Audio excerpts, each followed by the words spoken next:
Hello everyone, good morning from Kodaikanal. ಇದು day 2 of Kodaikanal vlog ಆಗಿರುತ್ತೆ.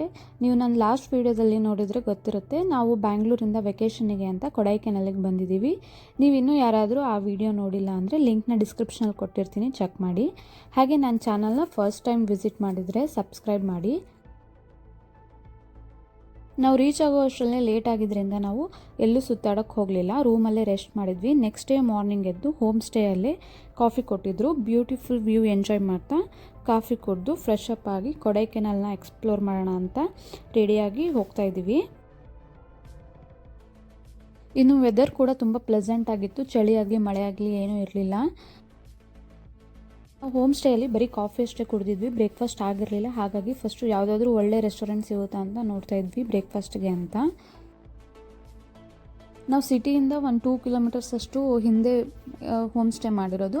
ಅಲ್ಲಿ ಯಾವುದೇ ಥರ ರೆಸ್ಟೋರೆಂಟ್ ಇರಲಿಲ್ಲ, ಹಾಗಾಗಿ ಸಿಟಿ ಎಂಟ್ರಿ ಆಗ್ತಿದ್ವಿ. ಬಸ್ ಸ್ಟ್ಯಾಂಡ್ ನಿಯರ್ ಒಂದು ರೆಸ್ಟೋರೆಂಟ್ ಇದೆ ಅಂತ ಹೇಳಿದರು, ಚೆನ್ನಾಗಿರೋದು.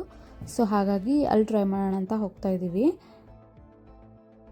ನಾವು ಬಂದಿದ್ದು ಹಿಲ್ ಟಾಪ್ ಟವರ್ಸ್ ಅಂತ ಬ್ರೇಕ್ಫಾಸ್ಟ್ಗೆ. ತುಂಬಾ ಹಶ್ವಾಗಿತ್ತು, ಹಾಗಾಗಿ ವಿಡಿಯೋ ಏನು ಕ್ಯಾಪ್ಚರ್ ಮಾಡ್ಕೊಳ್ಳೋಕ್ಕೆ ಹೋಗಲಿಲ್ಲ.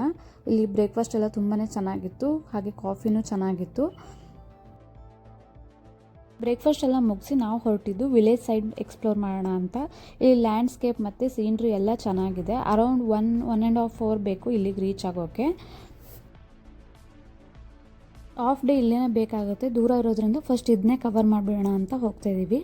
ಇಲ್ಲಿಗೆ ಹೋಗೋಕ್ಕೂ ಮೊದಲು ಬಿ ಶೂರ್ ಗಾಡಿನ ಕೊಡೈಕೆನಲ್ ಸಿಟಿಲೇ ಫುಲ್ ಟ್ಯಾಂಕ್ ಮಾಡಿಸ್ಬಿಡಿ, ಯಾಕಂದರೆ ಹಳ್ಳಿ ಆಗಿರೋದ್ರಿಂದ ಯಾವುದೇ ಪೆಟ್ರೋಲ್ ಬಂಕ್ ಸಿಗಲ್ಲ ನಿಮಗೆ. ರೋಡ್ ನೋಡ್ತಾ ಇರ್ಬೋದು, ತುಂಬಾ ಕರ್ವಿ ಇತ್ತು, ಹಾಗೆ ವೆಹಿಕಲ್ಸ್ ಎಲ್ಲ ಜಾಸ್ತಿ ಇರೋದ್ರಿಂದ ಸ್ವಲ್ಪ ಕೇರ್ಫುಲ್ಲಾಗಿ ಇರಬೇಕಾಗುತ್ತೆ ಇಲ್ಲಿ.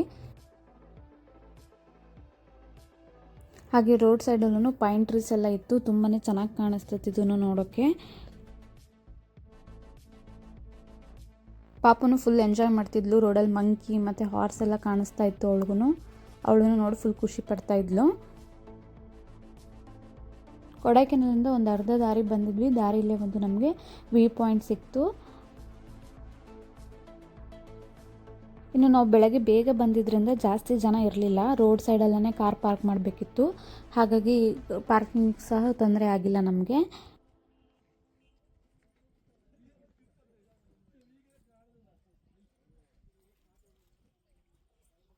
ನಾವು ಇವಾಗ ನೋಡ್ತಾ ಇರೋ ಪ್ಲೇಸ್ ಬಂದು ಪಳನಿ ಮಲೈ ವ್ಯೂ ಪಾಯಿಂಟ್ ಅಂತ. ಫಾಗ್ ಎಲ್ಲ ಏನಿರಲಿಲ್ಲ, ಬಿಸಿಲಿರೋದ್ರಿಂದ ತುಂಬಾ ಚೆನ್ನಾಗಿ ಕಾಣಿಸ್ತಿತ್ತು ವ್ಯೂ ಎಲ್ಲ.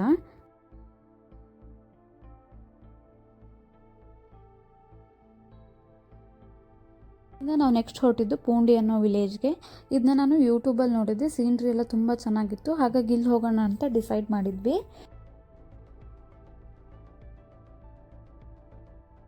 ಈ ಪಳನಿ ಮಲೈ ವ್ಯೂ ಪಾಯಿಂಟಿಂದ ಆಲ್ಮೋಸ್ಟ್ 10 ಕಿಲೋಮೀಟರ್ಸ್ ಅಷ್ಟು ಹೋದರೆ ನಮಗೆ ಪೂಂಡಿ ಅನ್ನೋ ಜಾಗ ಸಿಗುತ್ತೆ.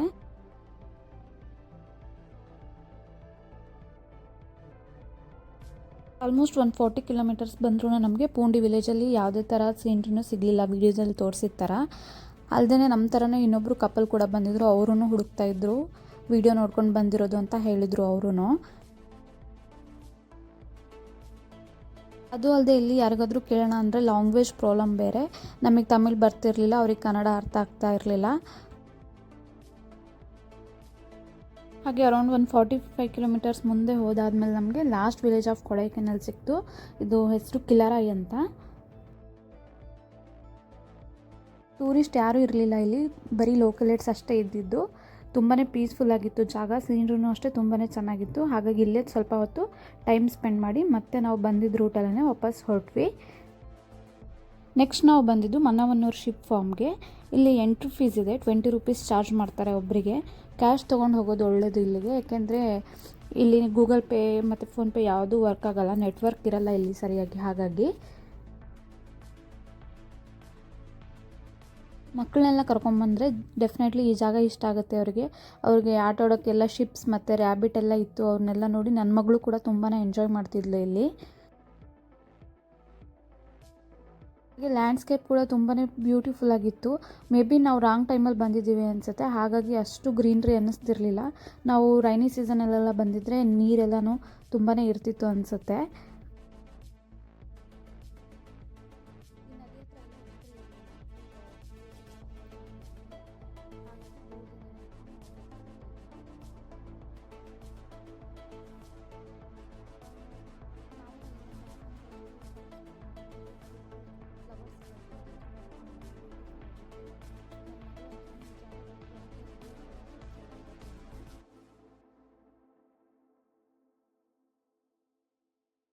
ಬ್ರೇಕ್ಫಾಸ್ಟ್ ಬೇಗ ಮಾಡಿದ್ರಿಂದ ಹಶ್ರು ಆಗ್ತಿತ್ತು. ಇಲ್ಲಿ ಒಳ್ಳೆ ರೆಸ್ಟೋರೆಂಟ್ ಯಾವುದೂ ಇರಲಿಲ್ಲ. ಹಾಗಾಗಿ ನಾವು ಮತ್ತೆ ರಿಟರ್ನ್ ಕೊಡೈಕೆನಾಲ್ ಹೋಗೋಣ ಅಂತ ಹೊರಟ್ವಿ. ಇಲ್ಲಿಂದ ಆಲ್ಮೋಸ್ಟ್ ಮತ್ತೆ 1 ಅವರ್ ಬೇಕಾಗುತ್ತೆ ಹೋಗೋಕ್ಕೆ. ನಾವು ರೀಚ್ ಆಗೋ ಅಷ್ಟರಲ್ಲಿ ಅರೌಂಡ್ 3:30 ಆಗುತ್ತೆ. ಹಾಗೆ ಹೋಗಿದ್ದು ರೆಸ್ಟೋರೆಂಟ್ಗೆ ಹೋಗಿ ಊಟ ಎಲ್ಲ ಮುಗಿಸ್ಕೊಂಡ್ವಿ. ಪಕ್ಕದಲ್ಲೇ ಐಸ್ ಕ್ರೀಮ್ ಪಾರ್ಲರ್ ಇತ್ತು. ಪಾಪನೂ ಐಸ್ ಕ್ರೀಮ್ ಬೇಕು ಅಂತ ಹಠ ಮಾಡ್ತಿದ್ವಿ. ಹಾಗಾಗಿ ಅವಳಿಗೂ ಐಸ್ ಕ್ರೀಮ್ ಕೊಡ್ಸೋಣ ಅಂತ ಬಂದಿದ್ದೀವಿ ಇಲ್ಲಿಗೆ.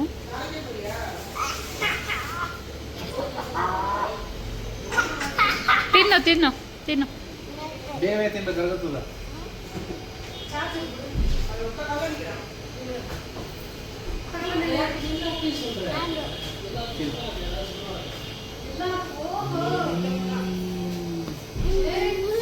ಸಿರನ್ವಿ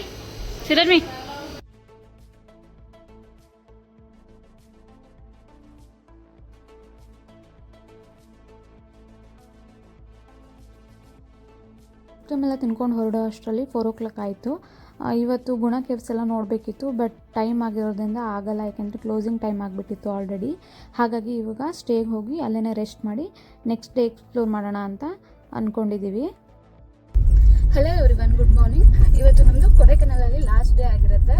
ನಾವು ಇವಾಗ 8 o'clock ಹಂಗೆ ರೂಮ್ ಚೆಕ್ಔಟ್ ಆಗಿ ಬ್ರೇಕ್ಫಾಸ್ಟ್ಗೆ ಅಂತ ಹೋಗ್ತಿದ್ದೀವಿ. ಇಲ್ಲಿಂದ ಎಲ್ಲ ಸೈಟ್ ಸೀಯಿಂಗ್ ಎಲ್ಲ ನೋಡಿಕೊಂಡು ನೆಕ್ಸ್ಟ್ ಬ್ಯಾಂಗ್ಳೂರ್ ರಿಟರ್ನ್ ಆಗ್ತಿದ್ದೀವಿ.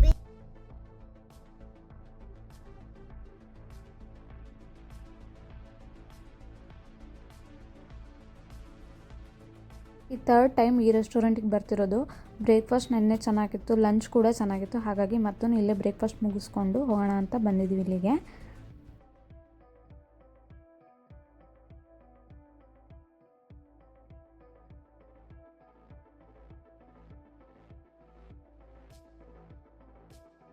ಇವತ್ತು ಬ್ರೇಕ್ಫಾಸ್ಟ್ ಕಾಂಬೋ ಟ್ರೈ ಮಾಡೋಣ ಅಂದ್ಕೊಂಡ್ವಿ, ಬಟ್ ನಾವು ಬೆಳಗ್ಗೆ ಬೇಗ ಬಂದಿದ್ದರಿಂದ ಅದು ಅವೈಲೇಬಲ್ ಇರಲಿಲ್ಲ. ಹಾಗಾಗಿ ಸಪ್ರೇಟಾಗಿ ಆರ್ಡ್ರ್ ಮಾಡ್ಕೊಂಡ್ವಿ. ಇಡ್ಲಿ, ವಡೆ ಮತ್ತು ಪೊಂಗಲ್, ಜೊತೆಗೆ ಪೂರಿ ಕೂಡ ಹೇಳಿದ್ವಿ.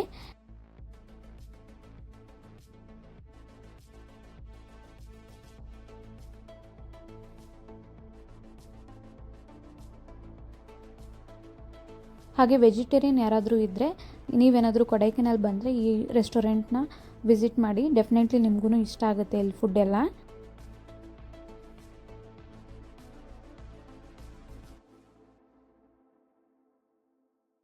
ಪ್ರೈಸ್ ಸ್ವಲ್ಪ ಜಾಸ್ತಿ ಅನ್ನಿಸ್ತು, but it's okay. Tourist place ಅಂದಮೇಲೆ ಹಾಗೆ ಏನೂ ಮಾಡೋಕ್ಕಾಗಲ್ಲ.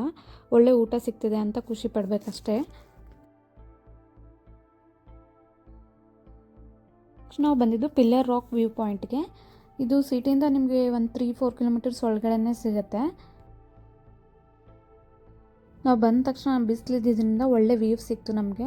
ಸ್ವಲ್ಪ ಫಾಗ್ ಇತ್ತು, ಬಟ್ ಚೆನ್ನಾಗೇ ಕಾಣಿಸ್ತು ವ್ಯೂ. 1-2-3 ಸೆಕೆಂಡ್ಸ್ ಇತ್ತು ಅನಿಸುತ್ತೆ ಅಷ್ಟೇ, ಮತ್ತೆ ಫಾಗ್ ಎಲ್ಲ ಕವರ್ ಆಗಿಬಿಡ್ತು.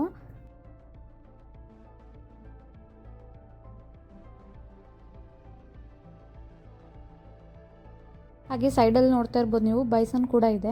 ನಾವು ಬಂದಾಗಿಂದ ಇಲ್ಲಿಗೆ ಎಷ್ಟೊಂದು ಬೈಸನ್ ನೋಡಿದ್ದೀವಿ ಅಂತಲೇ ಗೊತ್ತಿಲ್ಲ. ನಮ್ಮ ಸ್ಟೇ ಹತ್ರನೂ ಅಷ್ಟೇ ತುಂಬಾ ಬೈಸನ್ಸ್ ಇತ್ತು.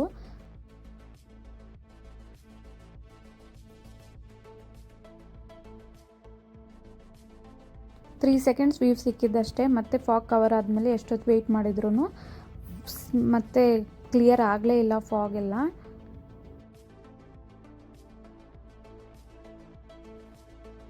ಹಾಲಿಡೇಸ್ ಆಗಿರೋದಕ್ಕೂ ಏನೋ ಗೊತ್ತಿಲ್ಲ, ತುಂಬಾ ಸ್ಕೂಲ್ ಮಕ್ಕಳು, ಕಾಲೇಜ್ ಮಕ್ಕಳೆಲ್ಲ ಇದ್ದರು ಇಲ್ಲಿ.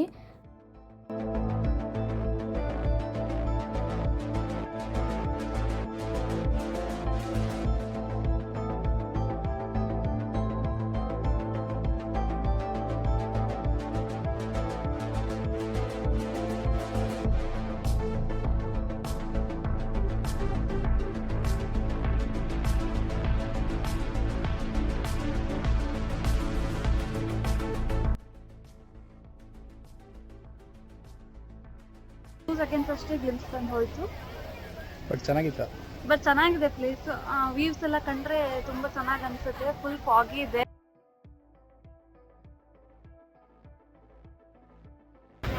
ನಾವು 9 o'clock ಬಂದಿದ್ದೀವಿ. ಆಲ್ರೆಡಿ ಇವಾಗಷ್ಟೇ ಓಪನ್ ಆಗಿದೆ. ಆಲ್ರೆಡಿ ತುಂಬ ಕ್ರೌಡ್ ಅನಿಸ್ತಿದೆ. ವೀಕೆಂಡ್ ಆಗಿರೋದ್ರಿಂದ ತುಂಬ ಕ್ರೌಡ್ ಇದೆ ಅಂತಲೇ ಹೇಳಿದ್ರು ನಮಗೆ ಬರುವಾಗಲೇ.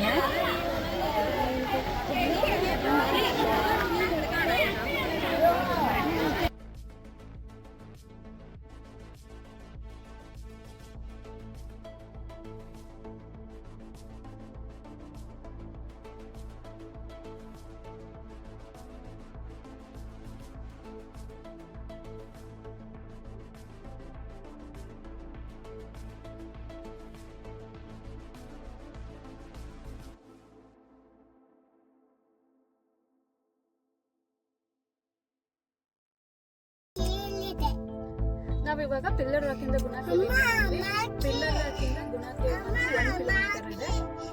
ಬನ್ನಿ ಗುಣ ಕೇವಿ ಹೇಗಿದೆ ಅಂತ ತೋರಿಸ್ತೀನಿ ನಿಮಗೂ.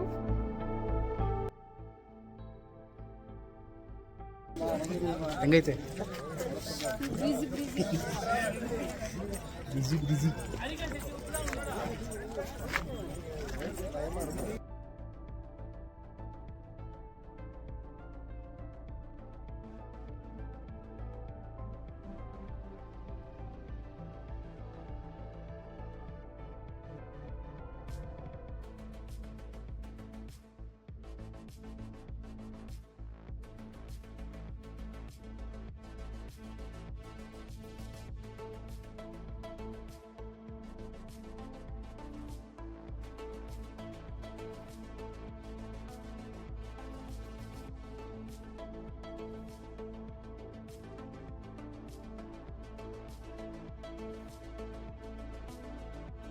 ಕೆನಲ್ಲಿ ಹೋದವ್ರು ಯಾರೂ ಈ ಪ್ಲೇಸ್ ಅಂತೂ ಮಿಸ್ ಮಾಡೋದೇ ಇಲ್ಲ ಅನಿಸುತ್ತೆ.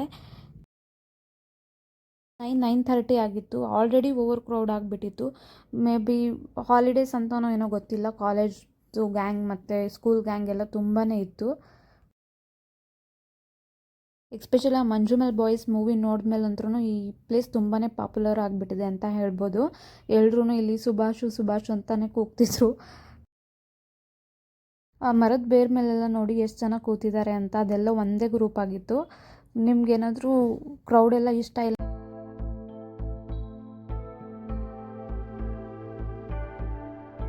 ತುಂಬ ಕ್ರೌಡ್ ಇತ್ತು ಅನ್ನೋದು ಬಿಟ್ಟರೆ ಪ್ಲೇಸ್ ಎಲ್ಲ ತುಂಬಾ ಚೆನ್ನಾಗಿತ್ತು.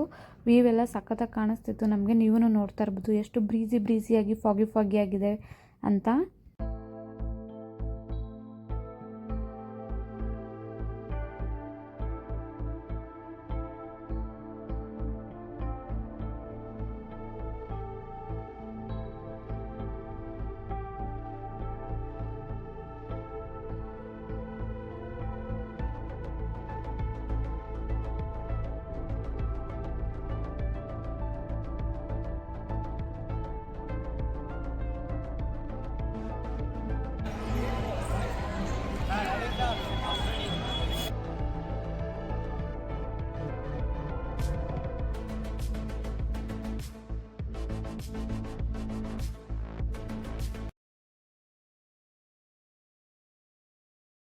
ಹಾಗೆ ಇನ್ನೊಂದೇನೆಂದರೆ ಇಲ್ಲಿ ಕೋತಿಗಳೆಲ್ಲ ತುಂಬ ಜಾಸ್ತಿ ಇದೆ.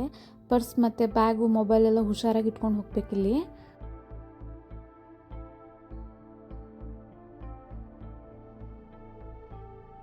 ಕೇವ್ಸ್ ಎದುರುಗಡೆನೇ ಶಾಪ್ಸ್ ಎಲ್ಲ ಇತ್ತು. ಮ್ಯಾಗ್ನೆಟ್ಸ್ ಹಾಗೆ ಕಾರ್ನ್ಸು ಫ್ಲವರ್ಸ್ ಎಲ್ಲ ಮಾರ್ತಾಯಿದ್ರು ಇಲ್ಲಿ. ನಾನು ಎಲ್ಲೇ ಹೋದ್ರೂ ಮ್ಯಾಗ್ನೆಟ್ಸ್ ಕಲೆಕ್ಟ್ ಮಾಡ್ತೀವಿ, ಹಾಗಾಗಿ ಇಲ್ಲೂ ಮ್ಯಾಗ್ನೆಟ್ ತೊಗೊಳ್ಳೋಣ ಅಂತ ಬಂದಿದ್ದೀವಿ.